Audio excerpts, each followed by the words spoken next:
Hey everyone, I am very excited. I am going to paint live for you today, and I'm going to paint a turtle, not on the lion, that makes no sense, but I have a different canvas for that. I want to show you a little bit of my process, and I have something sort of half-baked. This is like as if it was a cooking show, you know, and you like see those magic moments where you have something pulled out of the oven and voila, it's already done. So this is not completely finished. It's like in the halfway stage. And I have something in the very beginning stage so that you can kind of see where I'm going, and I'll describe for you my process and how I'm going about this. And simultaneously, we are going to be talking about the subject of perfectionism, because I struggled with perfectionism, and maybe many of you have struggled with perfectionism or are currently struggling with that. And hopefully this live today will give you some tools to overcome it and help you feel not so alone or weird. A lot of times when I'm going through stuff and I'm struggling, I'm like the only human that's going through this, and there's something wrong with me, and you know, I'm damaged in some way. And it's not that way. We all go through very similar things, especially as artists. So I'll be talking about perfectionism and how to overcome it while I am painting. So also, you know, if you have questions along the way, we have a live chat, and you can ask your questions. And we have Tanner here. Tanner, why don't you say hi to everybody so they know what you look like? Yes, that's important. If you don't know what I look like, you can't hear me. Yeah. So, yeah, in case you're like, you hear this mysterious voice pop in there and you're like, who is this person? Where are they talking from? That's Tanner. So he is going to help me with your questions, or I don't know, maybe he'll have something to say about perfectionism himself. So he is here to kind of be in the chat with you. And so fire away questions anytime. Yeah. Just a tiny little background about me. My name is Elli Milan, and I've been a professional artist for the last 30 years. I'm also one of the owners of Milan Art Institute. So we teach artists from all over the world how to have a profession as an artist.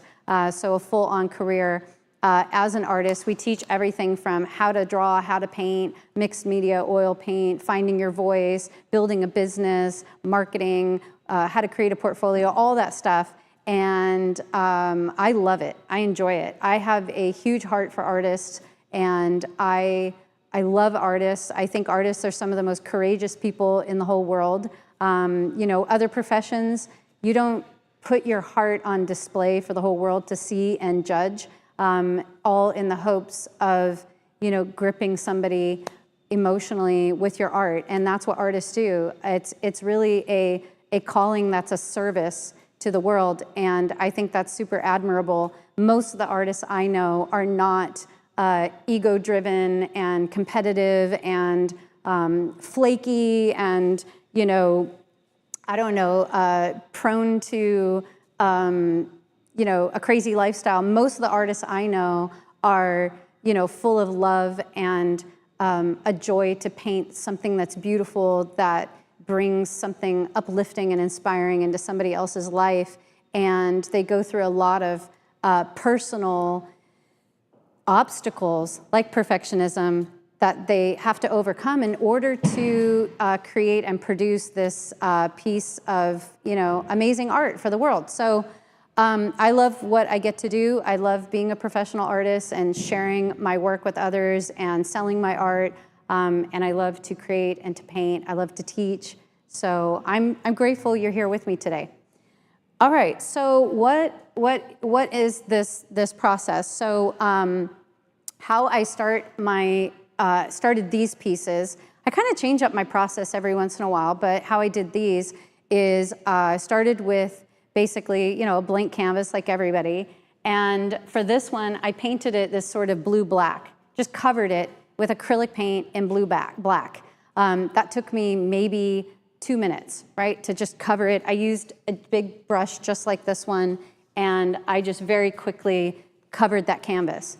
Then I didn't even wait for the paint to dry. So, because I like fast pace. I like everything to just move along. So didn't even wait for the paint to dry, and I took white ink, acrylic ink, and I took blue. If you can see, hopefully you can see on the camera that this is kind of like an electric blue or an ultramarine blue. So I took blue ink and I took white ink, and while the paint was still wet, I dropped ink into it. Then I took some spray paint. I took black spray paint and this kind of yellow-green spray paint, and I just spray painted a little bit here and there and put it off to the side to dry. So that's how I started this piece. The piece that I'm going to work on, I started very similar, except that the background's not as dark. So I didn't start with a blue-black canvas. I just started with some washes of acrylic paint. You'll see that in just a second. Then with acrylic, how I created this. So my underpainting with the inks, the blue-black ground, and the spray paint, I am not kidding you, took 10 minutes. Super duper fast, 10 minutes. It had to dry overnight pretty much, but 10 minutes to execute. So this is a super fast start. Then I drew on the lion, okay? And that took a little bit of time. So that took maybe another 20 minutes or something to draw in the lion. Then I just took light colored opaque acrylics very quickly with this brush right here, this just medium brush, and I, painted about this quick, right? And I just kind of went in and blocked in. I would just call that blocking in the lighter values. So anything that was like a value of maybe 5 down to a 1, so the lighter values, and that took me, no joke, 15 minutes. So in less than probably an hour and a half, less than an hour and a half, I got to this stage. And what I'm gonna do next is paint in oil. That's what I would do to finish this. And that's when all the refinement would happen. That will probably take me about 8 to 10 hours to finish this big painting with oil. All the lights will glow, all the hairs, the eyes, this abstract section here would be, fully developed, and it would be a finished painting. So the reason I'm telling you about this process is so that, number one, it's a process that will help you deal with perfectionism, because you lay down paint in this very fast way and you overcome the white of the canvas quickly. There is no time to sit there and go, oh my gosh, what if I blow it? What if I don't pull off a good painting? I don't know, I'm nervous to even start. And a lot of people start with a drawing because they're, it feels good to a perfectionist to start with a drawing. And because there's a lot of control in that, and you feel like you can control the outcome with a good drawing. So I don't do that. I don't start with a drawing. I just start by covering the canvas in a solid color, that blue-black. Then the ink is very random. I don't have a lot of control about these shapes and what's really gonna happen. I just kind of have a zone that it all goes in. So that sort of kind of combats my control issues and helps me to be free and have fun and get absorbed in the funness of that paint, bleeding and moving.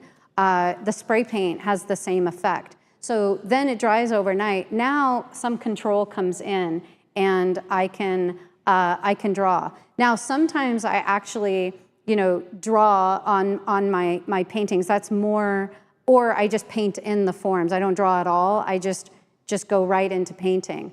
Other times, especially on a dark background like that, I might use a projector. So probably half the time I use a projector, and half the time I either draw freehand or I paint it in. So it depends. It depends on what I got going on and my mood and do I feel like drawing or not. So on this particular one, I projected. So, but to set up the projector, get it on there right, get going in it, and to do it almost takes as long as it does to draw. So sometimes, I don't know, it's not even worth it.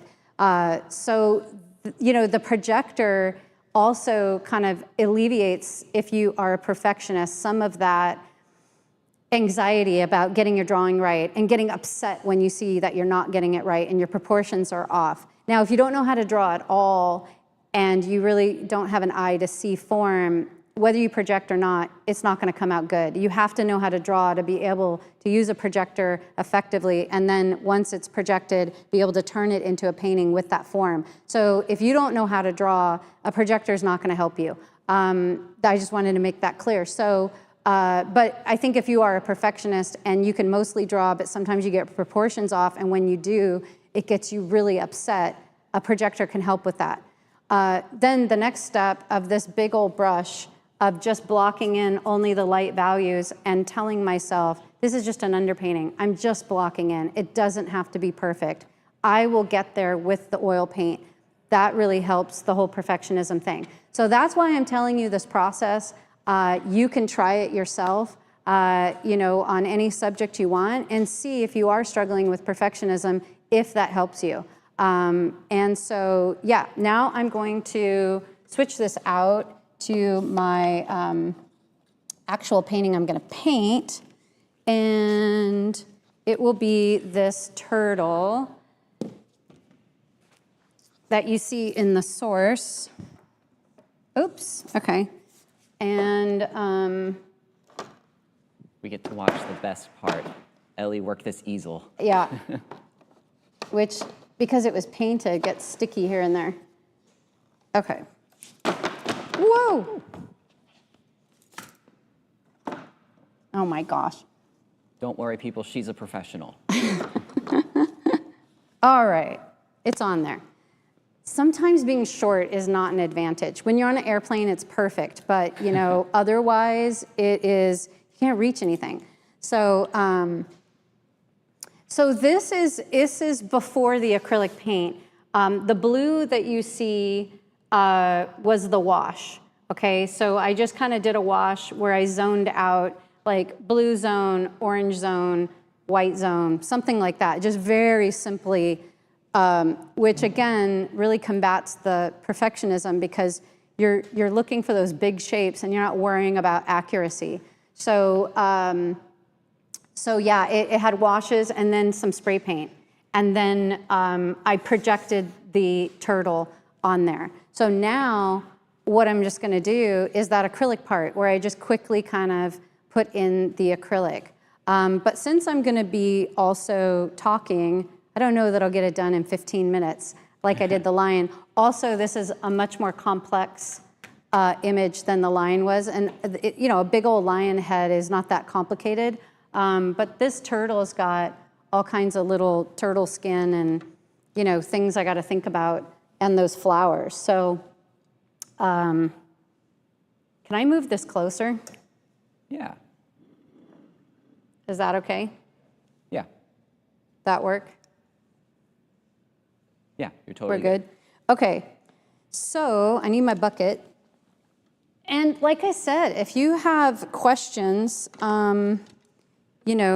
feel free to ask me questions. Yeah.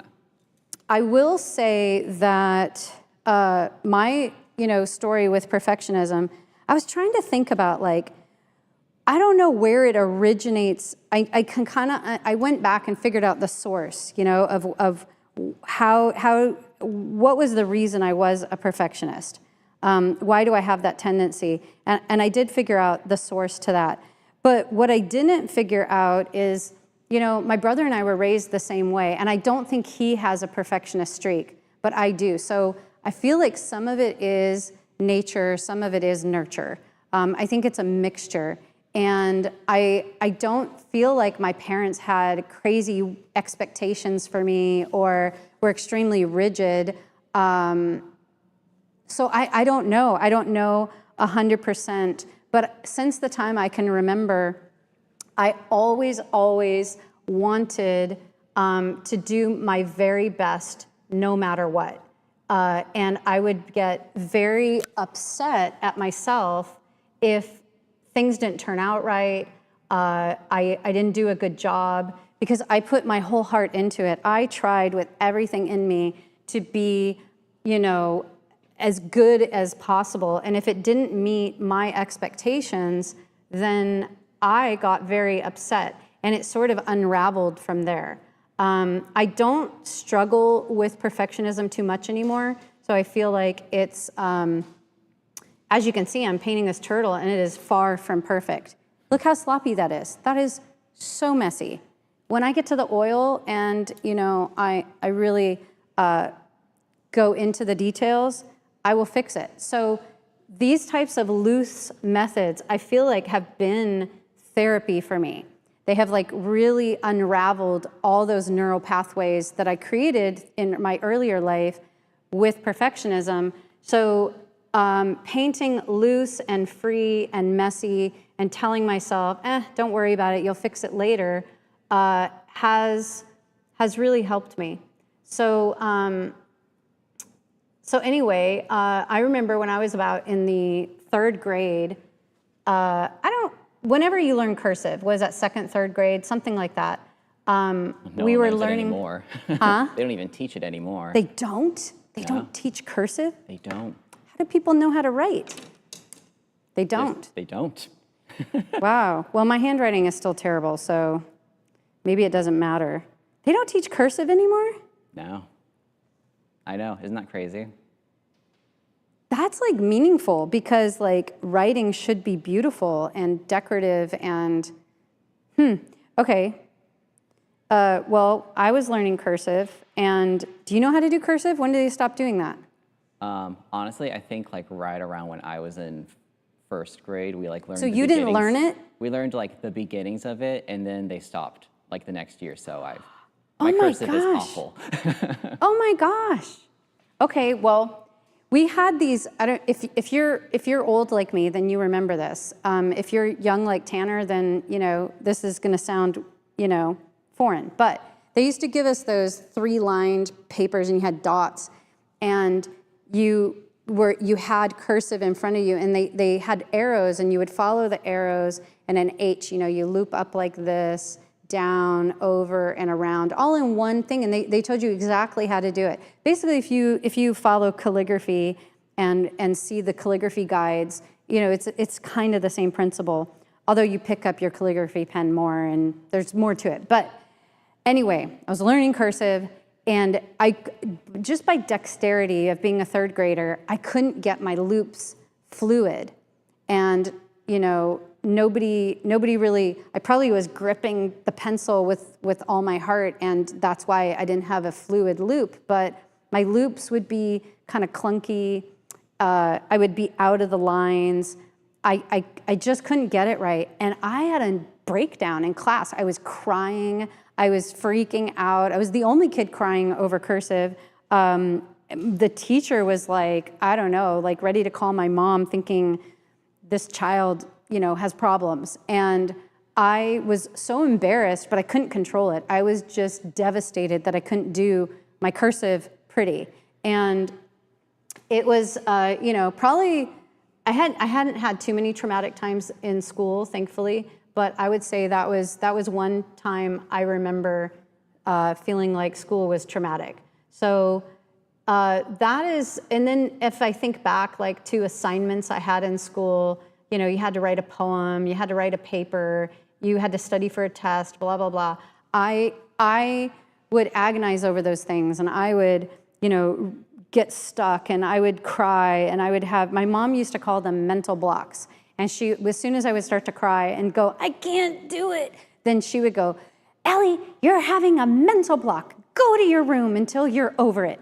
And that's how we dealt with my perfectionism. And I would, go to my room, spend hours in there, crying into my pillow, feeling like I can't do anything, completely stuck. And then somehow, I don't know, maybe all my chemicals chilled out over time. And finally, I would get my head on, and I'd be like, okay, I can do this. And then I would will myself into doing it, and then I would do it. So it is just a horrible feeling. I mean, tell me in the chat if you can relate, or you have experienced any of these things, maybe on a more adult level. And it stops you. It stops you from creative things. It stops you from doing what it is you want to do.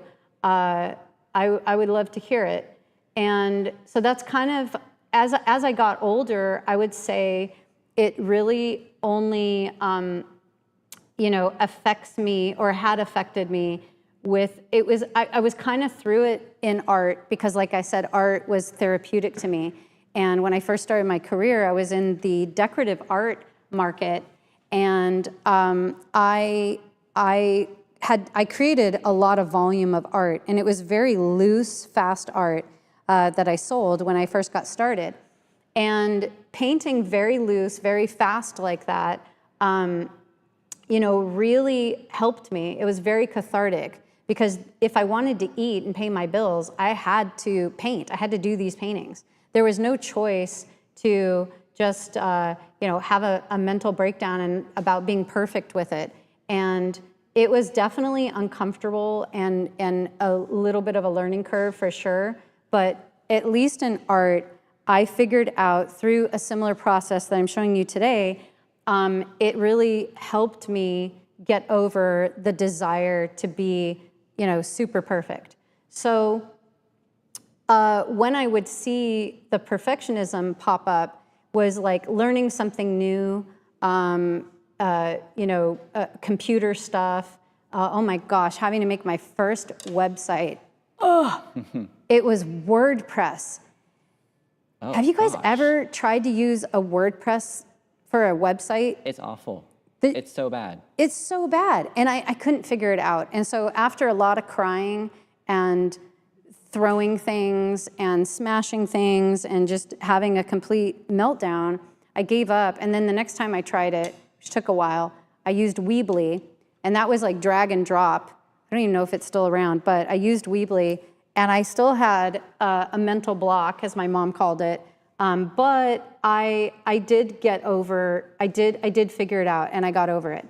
So I think overall, generally, I kind of overcame, I think I still have the tendency, but I basically overcame it in my 30s.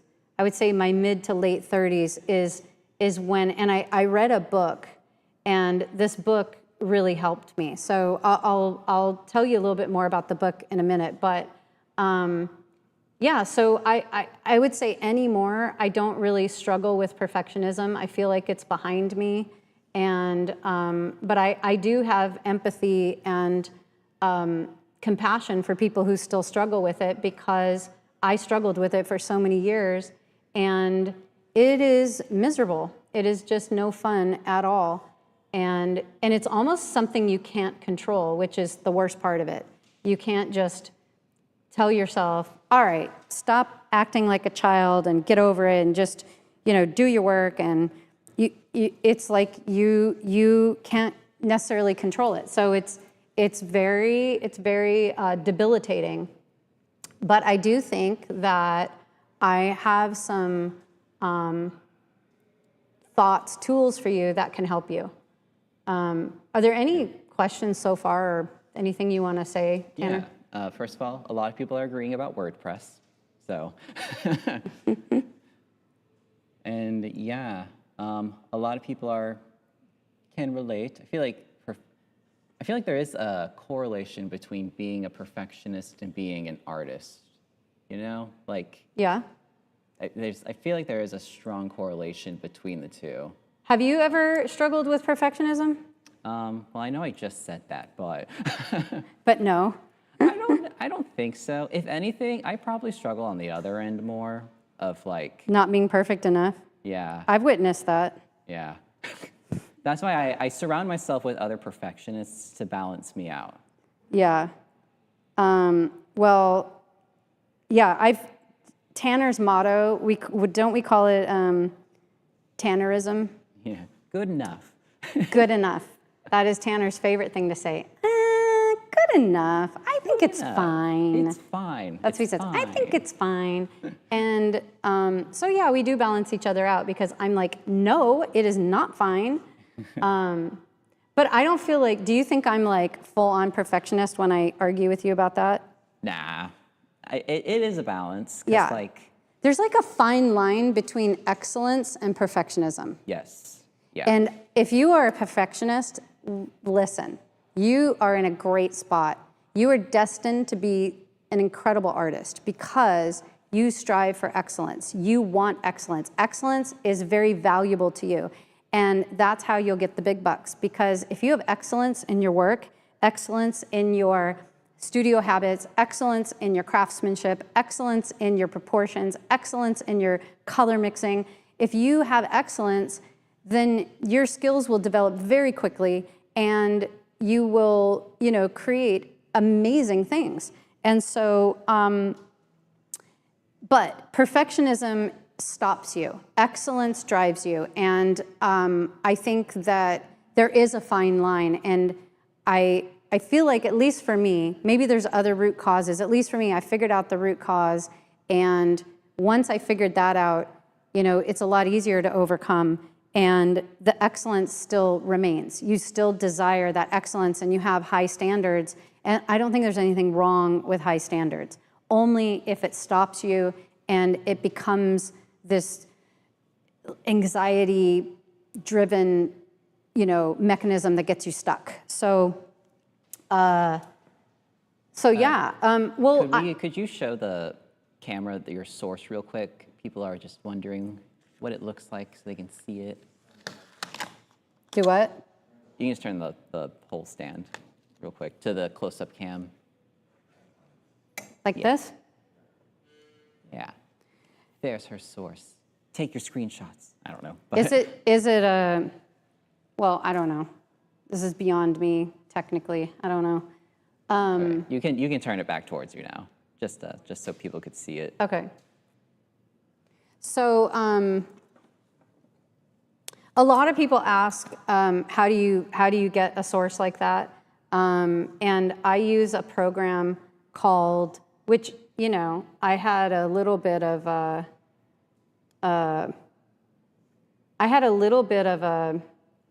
struggle, I don't know if it was perfectionism, but definitely frustration learning that. It took me a while to learn it. It's basically like Photoshop. So there's a lot of apps, Photoshop, Procreate, Pixelmator, that, can do it. So I didn't just plug this into, a prompt into Midjourney and hit print, and now I'm painting it. I created from lots of different photos this image. And so there's photos of water, the reflections, all kinds of different marigolds, the turtle itself, the water the turtle's in. So, and combine them on Pixelmator, and that's how I got this image.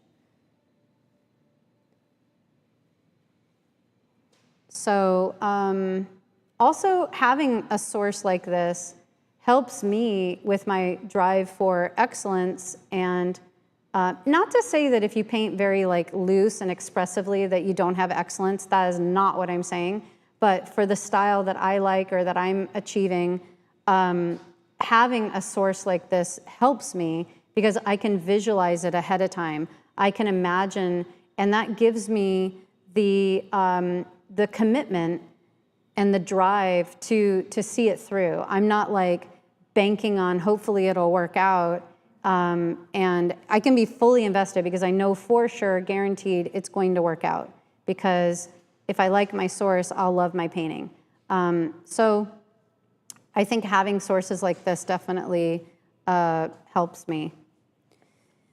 So I have kind of identified maybe 4 different types of perfectionism. And that might help you kind of see if any of these, and I think you can have perfectionist tendencies and not necessarily struggle with it a whole lot. Maybe it's very occasional. So there's a whole spectrum, I think, of people that, or what can happen with perfectionism. So there's the kind where you have extremely high standards that you came up with. They're your standards. You have the high standards, and you have a high level of ability, aptitude, skill. So high skill, high standards, and so you have these expectations that you put on yourself that it has to look a certain way, it has to be at a certain quality, and anything short of that is just a failure. And so that is one type of perfectionism. And I think that you are kind of robbing yourself from the ability of enjoying and having this joyful feeling as you're creating. That freedom. You're missing out on freedom because you're locked up in hitting your own standards and always kind of falling short. So I know a lot of artists that struggle with that. So that's high standards, high level of skill. And then the second one is you have really high internal standards. They're your own standards. You have a vision. It should look like this, but you have a gap between where your skills are and your abilities to that standard. And that is like really it's hard for you to just tell yourself, you know, I'm learning, it's okay. I don't quite hit the mark now, but pretty soon I will. I just have to keep going. I'm on a right trajectory. You're not able to do that. You're so frustrated that you don't hit the standards that you've set for yourself today. And you're unable to see that you are a growing person and you're learning, and you give yourself license or time to learn. And so it's a very difficult place to be. A lot of artists that are stuck in that don't understand. I think they have this belief that you either have it or you don't. So you start to tell yourself stuff like, I'm not talented, I'm not even an artist, I'm just terrible, and I'll never be good, and nobody will ever like my work because I just don't have it. I'm not talented enough. And the truth is, nobody's really talented enough. I mean, talent it exists, but it's not everything, and it will only get you so far. Where you're going to get those skills, where that gap of your standards and getting close to those standards to a point where you're happy and seeing the progress, just comes with hard work, giving yourself time to learn, having good teachers, taking some classes, and growing and having the joy of watching your skills grow. So that is, you know, a second kind of perfectionist. The third kind is where there's external high standards that either you believe are there or they really are there. There's somebody in your life putting those standards and those expectations on you, and you have high skill. So your ability is up there, but you never see that you are reaching those standards, or that person in your life it's never good enough for them. Maybe you had a very difficult, strict dad, and you know, a lot of times you see this with military dads, and they have extremely high standards, and it's never good enough because they always want you striving for more. They always expect more. No matter how good it is, it's not good enough. So that is very painful. That is very difficult. Those are very ingrained neural pathways. And I think what can really help you and set you free is loose painting, making a bunch of messy paintings, and you know, identifying the source and kind of, you know, getting through it, and give yourself time to sort of get out of those patterns that you've lived with. So the final kind of perfectionist is somebody that has those external expectations and standards, but they don't have the ability or skills yet to reach those standards. And they're constantly reminded about how they failed, they don't measure up, they're not good enough. And you know, now think, well, I don't have it, I'm not talented enough, I'm not good enough. It's true, I can see the results, I'm just not good enough. And rather than seeing that I'm a work in progress, I'm learning, before long I'll have it, you know, you don't give yourself that time to grow. And honestly, what kind of people, as you're trying to learn and grow, tell you you're not good enough? Like, that's just mean and cruel. So, you know, sometimes we believe those expectations are there, but they're really not. And they're sort of a ghost from our childhood. So all of that kind of plays into it. And those are sort of the four types of perfectionism that I've kind of identified. and have seen in people, in other artists. And I feel like the one that I struggled with the most was probably the first and second. I don't remember there being this, I mean, no teacher or parent that I can think of told me that I needed to have, see, I'm not even paying attention. I'm not supposed to put darks on this. I'm just supposed to put lights. So I don't remember my parents or a teacher putting these like crazy expectations on me. I think they came from within. And, you know, just to kind of, I don't know, like wrap up or talk about that book that I read, what the source that I realized where all this was coming from, because I was trying to figure out, like, well, where did I get those expectations? What third grader puts these standards on themselves? Where does that come from? That's crazy. If they didn't come from my parents, they didn't come from the teachers, like, where did they come from? It seems unnatural that a happy-go-lucky third grader is gonna like get so bent out of shape, expecting all her loops in cursive to be perfect. So I always struggled with self-worth and value, and feeling like I had significance. So since I can remember, I don't know if I was born with it. I don't know if it was, you know, something, you know, as I grew up. I don't know 100%. Some of it was, you know, my parents and my upbringing, my brother, you know, relationships. But I really struggled with this. I had this kind of belief, like, I don't have value, I don't have worth. I'm not very lovable. And so I think that my actions, not who I am, but what I do is what's gonna get me to be lovable. If my cursive is perfect, somebody will love me. If I you know, write a beautiful poem that everybody is like, wow, what an amazing poem, then now I have significance. Now I'm a somebody. Now I have value. Now I have worth.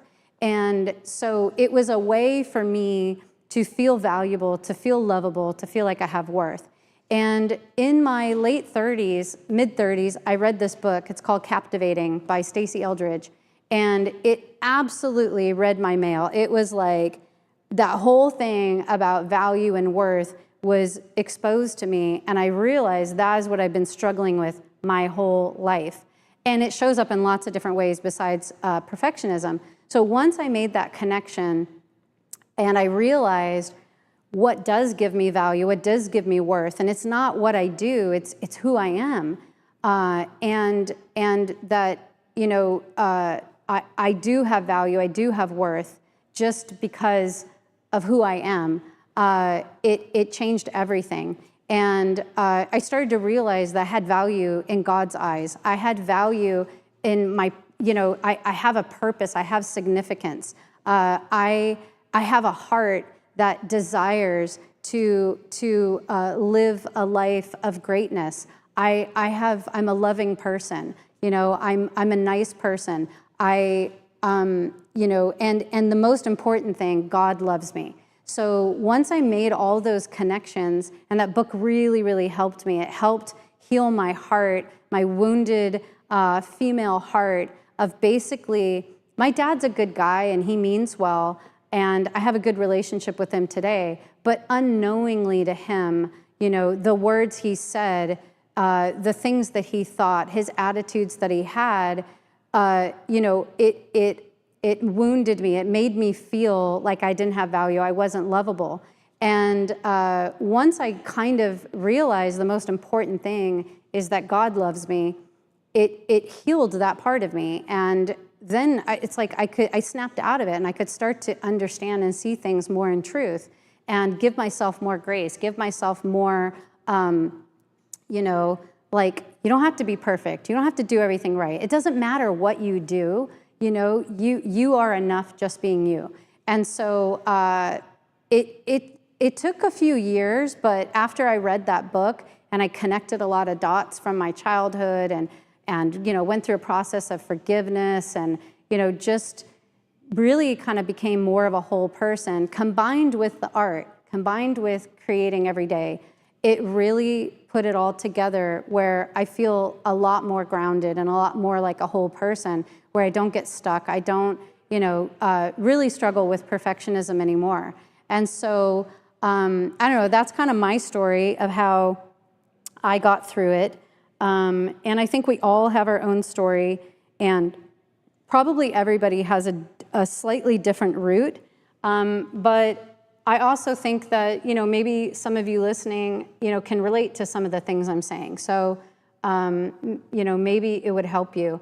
And if that book sounds good to you, you can check it out. I'm sure it's available on Amazon.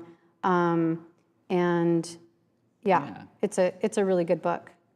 Do you think perfectionism is something that you do like completely get over, or is it something that's kind of more of a constant thing you will deal with in some way? No, I think you get over it, but not like, it's a scar, or it's like a soft spot.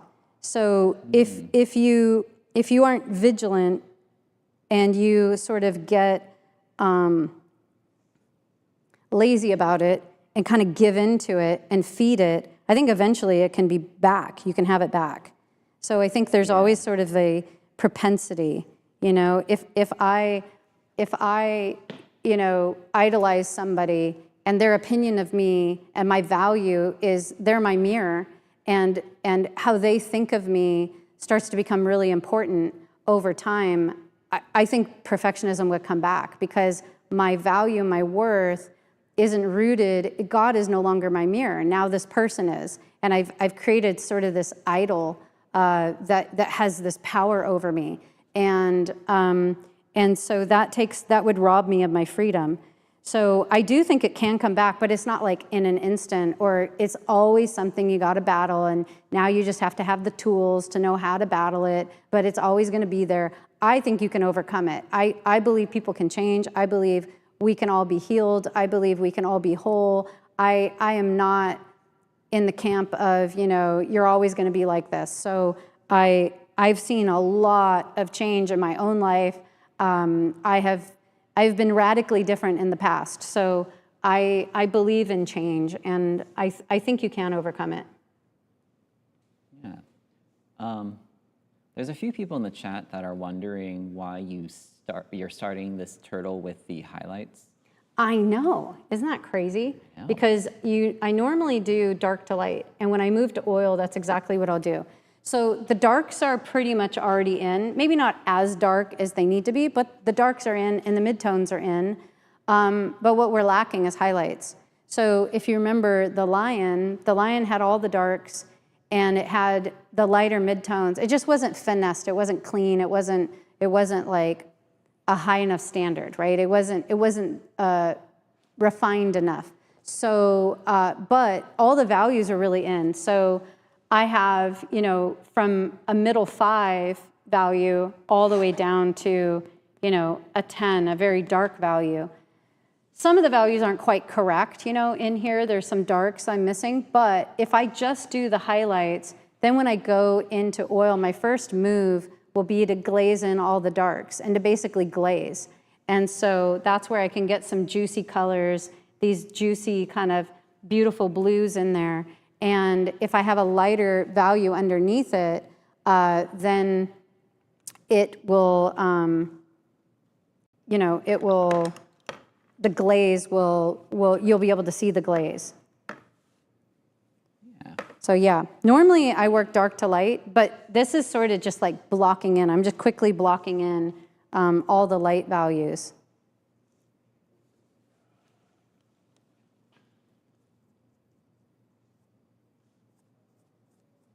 I have to admit, because I was talking, I was definitely putzing along.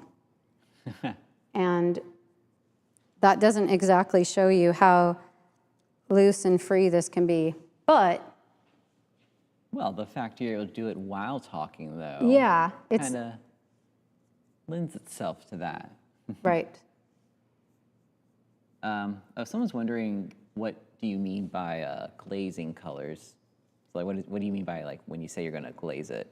So a glaze is with transparent paint. and you thin it out with a medium usually, and give it some more transparency and viscosity. And so you see through it almost like a stained glass window. So I don't mess with that too much in acrylic. I do that with oil, and because oil is very, very rich and juicy, and so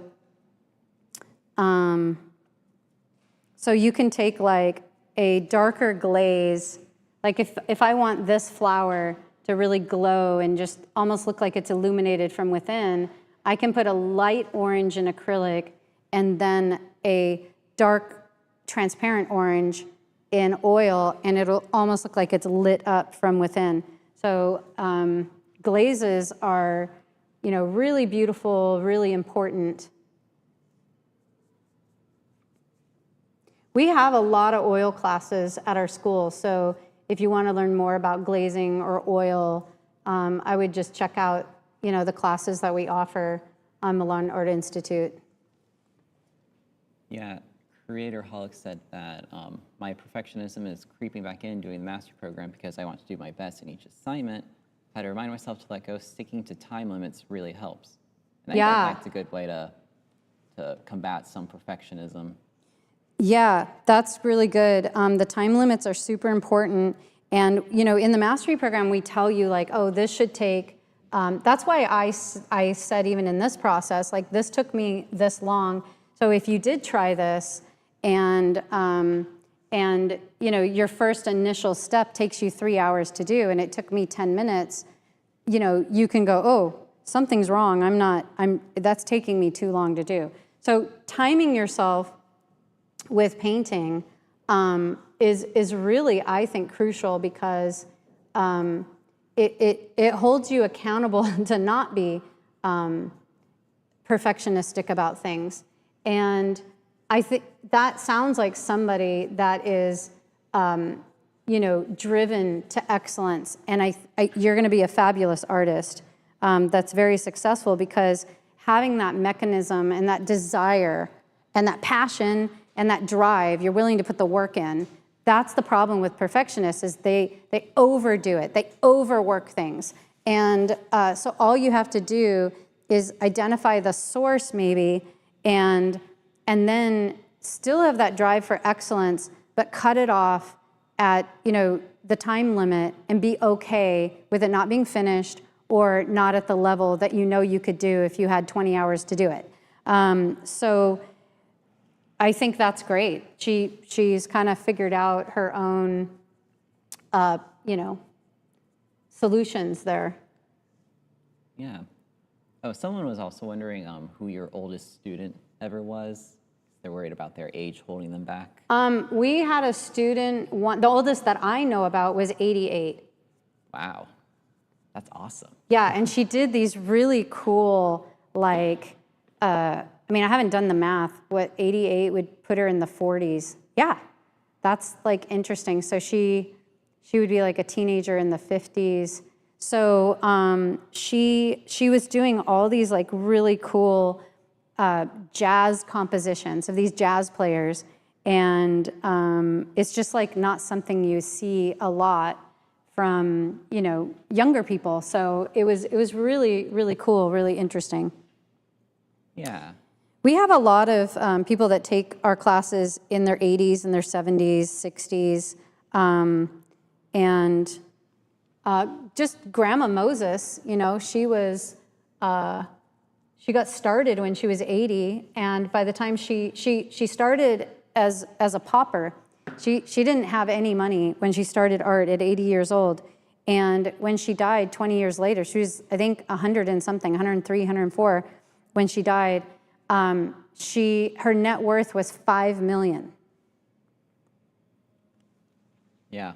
Yeah, your age is never something that can hold you back. Only if you let it. Yeah.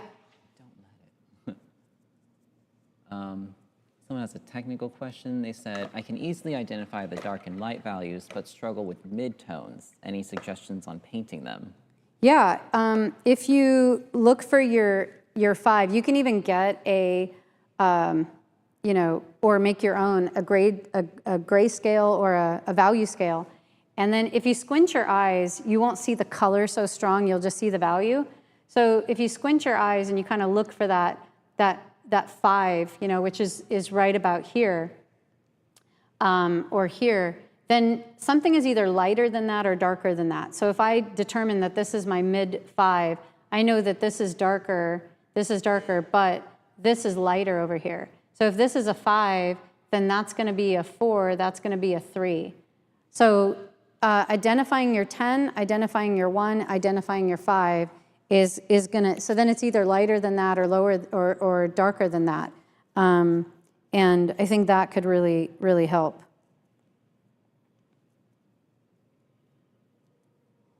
Someone's asking if you drew it out first. Yes, she did her background, and then she drew on the turtle with, what did you draw it with? Just a white China marker. Yeah, white China marker.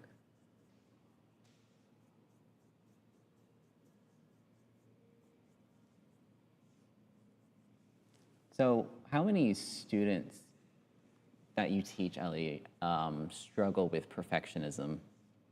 Well, I'll do these Zoom calls periodically of people in the first section of the mastery program, and I'll ask them, this is what perfectionism looks like, and then I'll tell them what it sounds like, feels like, and I'll say, does anybody feel like they're struggling with perfectionism? And at least half, if not more than half, raise their hand. So now there's a gradient, right, or a spectrum of struggling with perfectionism. For some people, they can't even start, especially that 4th category of high external standards and somebody kind of telling you all the time you're not good enough, and low ability or low skill. They have a very difficult time even starting, and so they really struggle a lot in the mastery program, or anything. They just don't paint. They want to paint. They have the supplies. They got the studio. They might dibble dabble here and there, but they just don't paint. They lack motivation. They really, really struggle. So there's a huge spectrum from somebody that's basically not in motion to somebody who's in motion, but it's just kind of this nagging voice. But they talk themselves through it, and they get through it, and they manage. And that's just kind of a low grade sort of symptom of perfectionism. So, and I think there's the whole spectrum in between.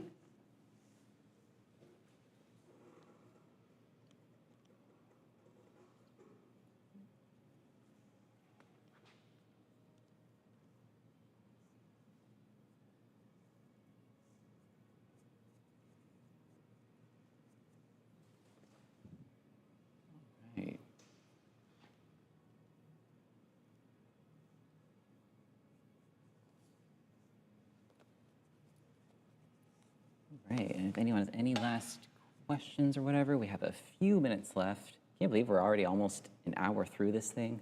That's wow. Weird. I know. Here's one, advice for getting out of a creative block. Advice to get out of a creative, well, I think you got to identify why are you in the creative block. So, if it's not perfectionism, then it might be just a lack of motivation, and, it's like you need a starting point. So I think just, if you can't really just will yourself to get into the studio and just paint, like if that's kind of out of the question, you've tried that and you just can't still do it, you're still stuck. Because if you just get yourself into the studio and you just paint anything, whatever, play, have fun, discovery, then you're home free.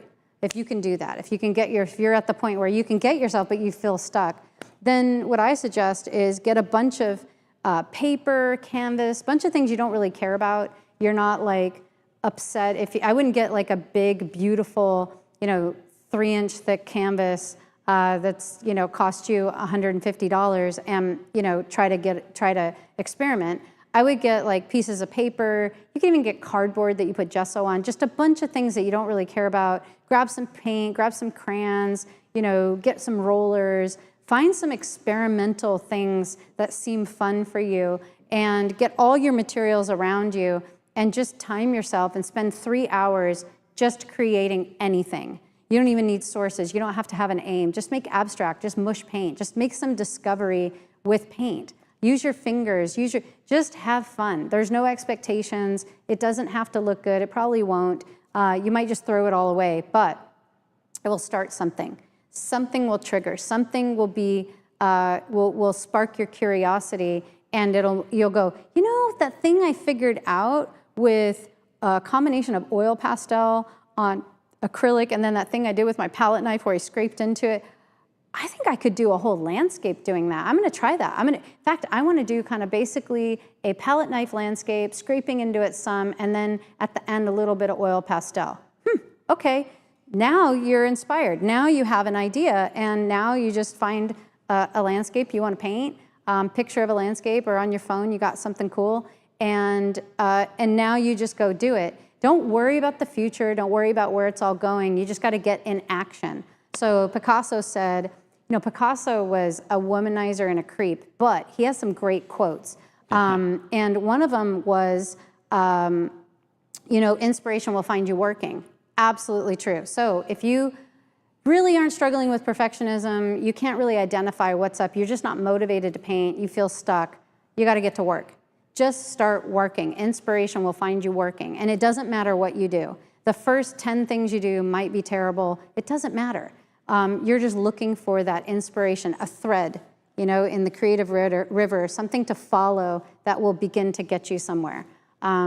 So hopefully that answers it. There's lots of causes for getting stuck, but that was like, if there really isn't a cause, you just are lacking inspiration and motivation, that usually will get you out of it.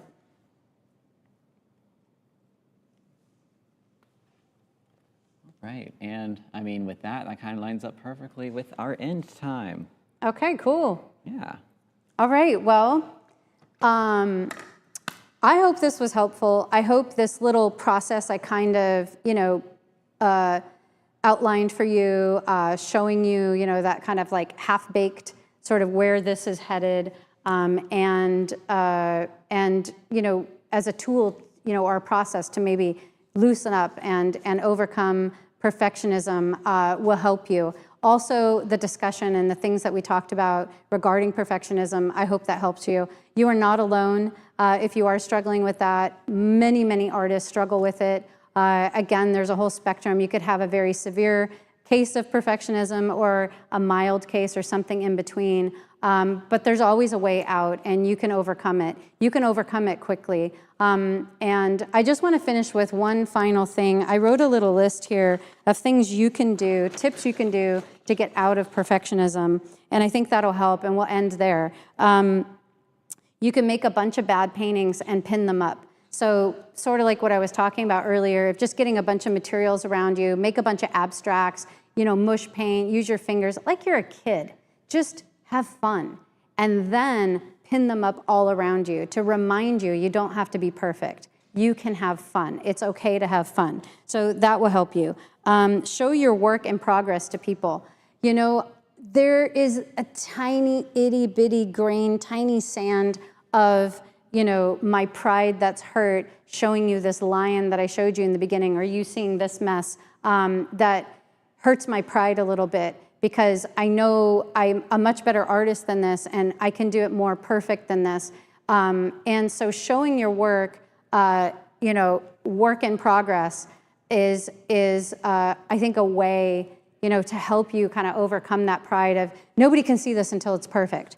So journal your inner conversation and flip the script. So if you are saying things to yourself like, oh, I'm no good, I'll never be good, I'm not talented enough, I'm not good enough, flip the script.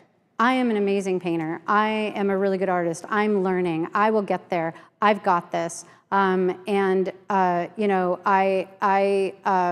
anyway, you get the idea. So flip the script. Give yourself permission to learn, be bad before you're good. Everybody, me included, I was so terrible in my younger years, not a very good artist. Time yourself, we talked about that. Go for quick wins, right? If you're really, really struggling, set yourself up for success. It's okay to paint something that's relatively easy for you so you can get a quick win and put that up to prove to yourself, I got this, and then challenge yourself after that. Baby steps, achieve small goals that will incrementally build into more. You don't have to overcome this all in 1 hour. You know, you can take a few weeks or a month chipping away at this process and getting yourself into a really good, healthy place. And it is impossible to stay bad at something long term. It is impossible. So if you feel like you're not a very good artist right now, it is impossible for you to stay there. Impossible. If you just keep painting, you will absolutely get there. Guaranteed. It's a guarantee. Write out positive affirmations and read them out loud. I'm a big believer in power statements. Listen to podcasts that inspire you. Feed your positive mindset and starve a negative mindset. So hopefully that is very helpful for you. I really enjoyed being here with you. And if you like content like this, be sure to like and subscribe to my channel and help me get over, 10,000. That would be perfect. So thanks for being here. I appreciate you all, and get painting and have some fun.